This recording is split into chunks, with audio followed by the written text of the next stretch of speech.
Hello friends, let us learn about a new topic today. We will start with endocrinology. So in that, I'm going to start today with hypothalamic and anterior pituitary insufficiency, which is hypopituitarism. Okay, so hypopituitarism is decrease in production of one or more anterior pituitary hormones. Anterior pituitary produces many hormones. If one or more hormones are not produced, then that is called as hypopituitarism. So it can be majorly of two types. One is inherited conditions or acquired conditions. So types. It can be inherited or acquired. So let us learn first about the inherited conditions. So in the inherited conditions, these inherited conditions are developmental or genetic causes of hypopituitarism. Developmental and genetic causes. So in this we will learn about each of them in detail. So number 1, let us learn about pituitary dysplasia. Pituitary dysplasia can be aplastic or hypoplastic. Aplastic is no cells or decreased cells. Hypoplastic is decreased cellular development. And ectopic, that is the pituitary gland is present not in its original position, but it is present somewhere else. So this can happen. So it is a developmental disorder which is associated with the development of aplastic or hypoplastic or ectopic pituitary.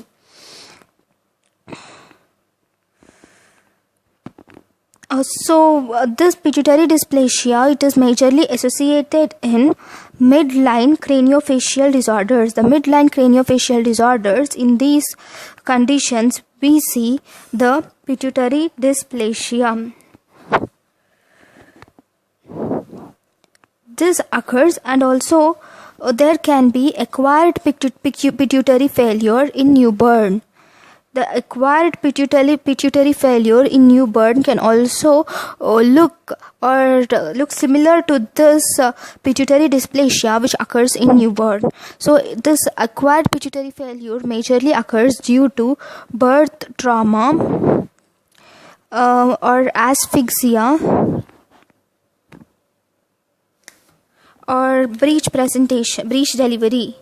So whenever there is breech delivery, there is increased incidence of acquired pituitary failure, right? So now let us learn about one more type of pituitary dysplasia, that is called as one type of pituitary dysplasia, that is septo-optic dysplasia. Septo-optic dysplasia is due to dysgenesis. Majorly there is mutation in a gene which is involved in development of pituitary, that is HES-E1. It is involved in development of ventral prosencephalon. We know about prosencephalon. Prosencephalon is the precursor of brain. So this is involved in ventral prosencephalon. So because of this mutation, we have some features which are, one is here there is dysgenesis of septum pellucidum, or we can also call this as corpus callosum. You know corpus callosum, which is present between the two hemispheres of the brain. So that corpus callosum is not produced properly. So because of these things, so it will exhibit as the clinical features mainly include, there may be cleft palate or syndactyly, that is many fingers, with the fingers which are attached, not many fingers, the fingers will be fused together like this. So that is syndactyly. There can be ear deformities or hypertelorism can be seen. What is hypertelorism? That is, the distance between the two eyes is very large. That is hypertelorism. And there are ear deformities. And then there can be optic atrophy. And micropenis can be there, very small penis. And finally, anemia may be there. Anosmia. Difficulty to smell. Anosmia, difficulty to smell. Then the pituitary dysfunction that manifests there is also pituitary dysfunction, right? So how does this pituitary dysfunction manifest? So this manifests as diabetes insipidus, then growth hormone deficiency, and also short stature. Because of growth hormone deficiency, there is short stature. Sometimes it also manifests with TSH deficiency, leading to hypothyroidism. So these are the things that are seen in pituitary dysplasia. The next developmental disorder which can lead to hypopituitarism is tissue-specific factor mutation. In tissue-specific factor mutation, there are some special transcription factors which are mutated. That is PIT1, normally PIT1 and PROP1, which are transcription factors. In the transcription, some of the factors are involved. So these transcription factors are involved in differentiation of anterior pituitary cell lineages. There are what are anterior pituitary cells lineages? They are somatotropes, and there'll be adenotropes, thyrotropes. So all these lineages should be differentiated from a particular cell. So that differentiation is carried out by this transcription factor PIT1 and PROP1. So whenever there is mutations in PIT1, which is an autosomal dominant or autosomal recessive mutations, so this leads to growth hormone, prolactin, and thyrotropin stimulating hormone deficiencies. So because of growth hormone deficiency, it leads to growth failure, and because of TSH deficiency, it leads to hypothyroidism. TSH is thyrotropin, so it causes hypothyroidism. Right? If you do MRI, in MRI the pituitary shows hypoplastic because of decreased cell growth. Cell differentiation is lost, right? So because of that, all these hormones will not be formed. And now there are one more mutations. That is, we have learned about PIT1 mutation. Now whenever there is mutation of PROP1, this PROP1 mutation can be sporadic or it can be familial. So whenever there is this PROP1 mutation, it can cause growth hormone, prolactin, TSH, and also gonadotrophin deficiency. And this occurs in 80% of the patients. First, let us learn about how it happens. In 80% of patients, first they have growth retardation in childhood, and when it progresses to adults, in adults there will be TSH and gonadotrophin deficiencies. And after this development of TSH and gonadotrophin deficiency, after it later, only in some you develop ACTH deficiency. Okay, so these are the deficiencies which are seen. So because of gonadotrophin deficiency, they won't enter into puberty. So no puberty. Entering into puberty is not there. So pubertal changes are not there. Then there is one more mutation, that is TPIT mutation. So mutation in one more transcription factor, which is TPIT. This will lead to ACTH deficiency, and thus it is associated with hypocortisolism. Okay, this is about tissue specific factor mutation. Now let us learn about developmental hypothalamic dysfunction. Till now we have learned about the pituitary dysfunctions. Now the third one is developmental hypothalamic dysfunction. So in this, first let us learn about Kalman syndrome. So in Kalman syndrome, this mainly develops from the deficiency of first let us learn about the deficiency of gonadotropin releasing hormone is seen in Kalman syndrome.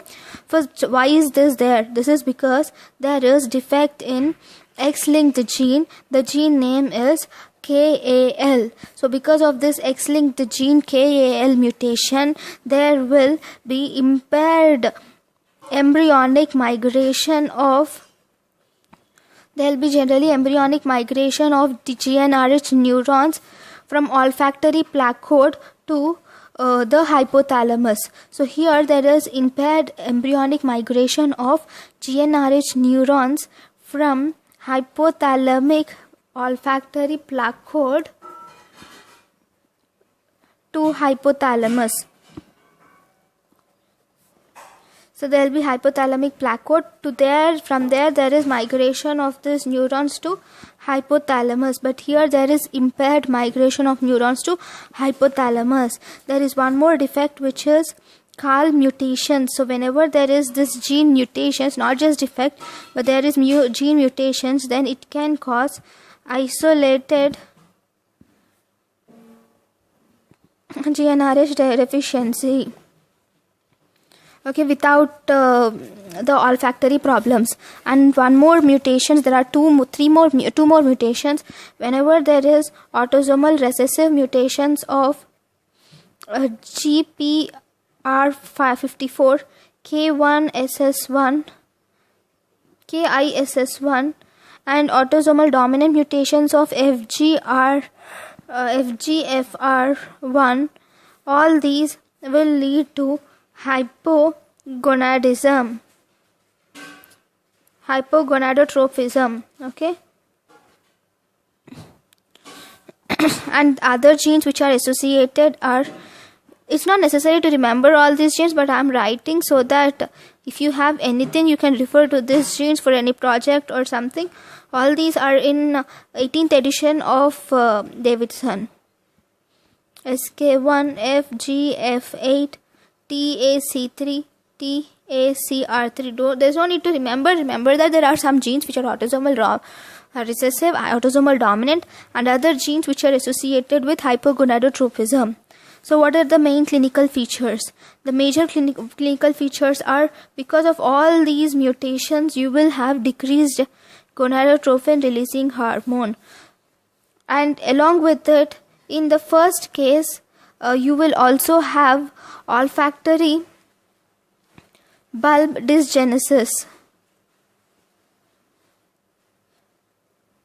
or hypoplasia. So olfactory bulb is also not formed because there is no migration of neurons. So because of that, even the olfactory bulb is not formed. So because of decreased GnRH, you will have, in males, you will have delayed puberty and also gonadal features like micropenis and cryptorchidism may be seen in the males. Cryptorchidism, okay. In females, if you see, you can see primary amenorrhea and also decreased or failure of secondary sexual characters development. Okay, so these are seen, and along with it, because of olfactory bulb hypoplasia, there is anosmia. Okay, and along with it, it is also associated with color blindness, sometimes optic atrophy, and then you may have nerve defects may be seen, or cleft palate may be seen, and sometimes renal and neurological abnormalities can also be seen. All these are also associated with this disorder. So then in Kalman Syndrome there is decreased GnRH. So because of that there is no activation of pituitary. See, because there is no activation of pituitary, there is decreased LH and decreased FSH levels. So thus there is no activation of again gonads. So because of this, in males there is decreased testosterone, whereas in females there is decreased estradiol. So these are seen. So how are you going to treat this disorder? Treatment is by, in men, you will have to give human chorionic gonadotrophin or testosterone. So this will restore the sexual development or secondary sex characters development, and this will help in also help in attaining puberty. Okay, now in females you will have to give cyclic estrogen and progesterone, or sometimes in both male and female you can also give portable infusion pump of gonadotrophin. Infusion pump which delivers subcutaneous pulsatile gonadotrophin releasing hormone. So this is about the one of the developmental hypothalamic dysfunction, which is Kalman syndrome. The other developmental hypothalamic problem is Bardet-Biedl syndrome. Bardet-Biedl syndrome is a genetically heterogeneous condition. So it has, number one, it is also a genetic disease, and it is associated with 9 different loci. So these loci are found in there are mutations in genes which are involved in basal body cilia function. So whenever there is basal body cilia function, so that basal body cilia function is impaired. So because of that there is GnRH deficiency, which is seen in 75% of males and 50% of females. Because of this GnRH deficiency, there is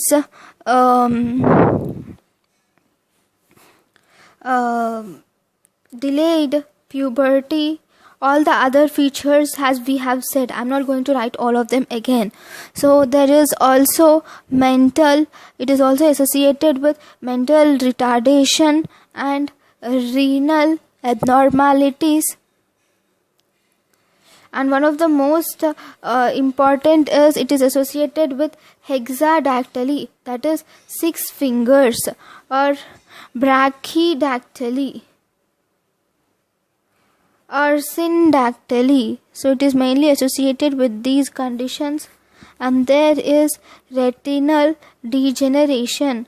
So this retinal degeneration, it begins in early childhood first, and then by the age of 30 years most patients will become blind because of retinal degeneration. So these are the major clinical features which are seen in Bardet-Biedl syndrome. The other mutations which are seen are leptin and leptin receptor mutation.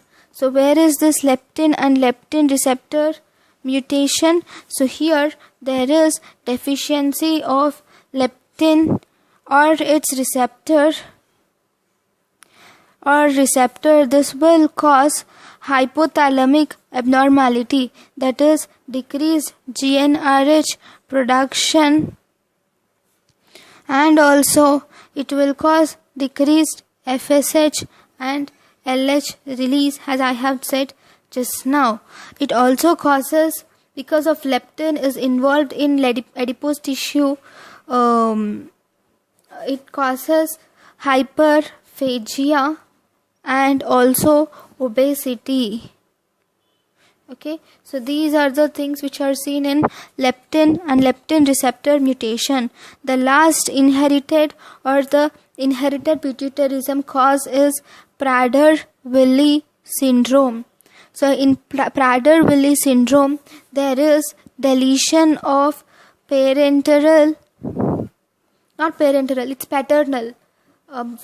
paternal copies of imprinted gene, which is, what is that imprinted gene? That is SNRPN gene, which is NECDIN gene. It can be SNRPN gene or NECDIN gene on chromosome 15q. So here there is deficiency of paternal copy. Generally we get every gene, we get one from the paternal end and the other from the maternal end. Whenever there is deficiency of paternal copy of 15th chromosome gene, that will cause Bardet-Biedl syndrome. So this is associated with number 1, hypogonadotrophic hypogonadism. Here this is because of decreased GnRH, and it is also associated with hyperphagia and obesity. And then there is mental retardation and also adult onset diabetes mellitus. And sometimes we also see chronic muscle hypotonia, and sometimes there are some somatic defects.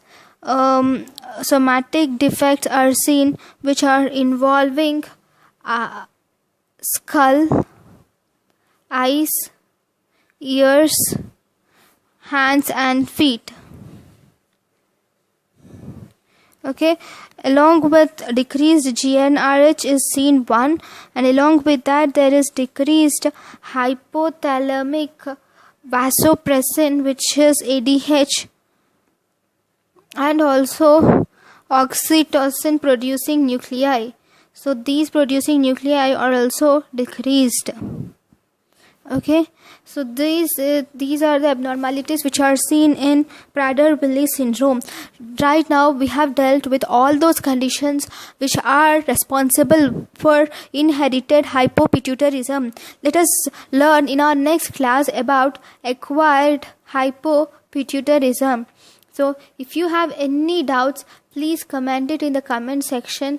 If you feel something is inadequate in this lecture, even then comment it in the comment section. Thank you for watching my video. Thank you.